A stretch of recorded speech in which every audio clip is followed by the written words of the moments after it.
Mr. Buffett. My name's Alan Maxwell from Omaha. I've got two questions.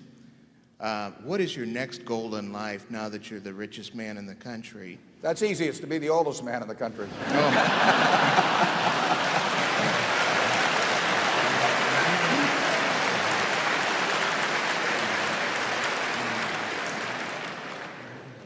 Secondly, you talk about good management with corporations and that you try and buy companies with good management. I feel that I have about as much chance of meeting good managers other than yourself as I do bringing Richard Nixon back to life. How do I, as an average investor, find out what good management is? Well, I think you judge management by two yardsticks. One is how well they run the business, and I think you can learn a lot about that by reading about both what they've accomplished and what their competitors have accomplished, and seeing how they have allocated capital over time.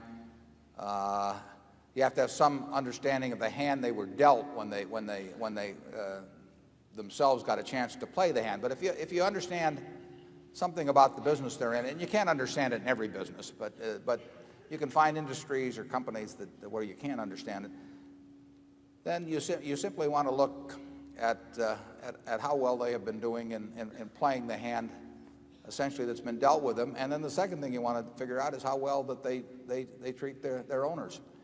And I think you can get a handle on that oftentimes. A lot of times you can't. I mean, there are many companies that obviously fall in somewhere in that 20th to 80th percentile, and it's a little hard to pick out where they do fall. But I think you can usually figure out. I mean, it's not hard to figure out that, say, Bill Gates or Tom Murphy or Don Keogh or people like that are really outstanding managers, and it's hard to figure out who they're working for. And I could give you some cases on the other end of the spectrum too.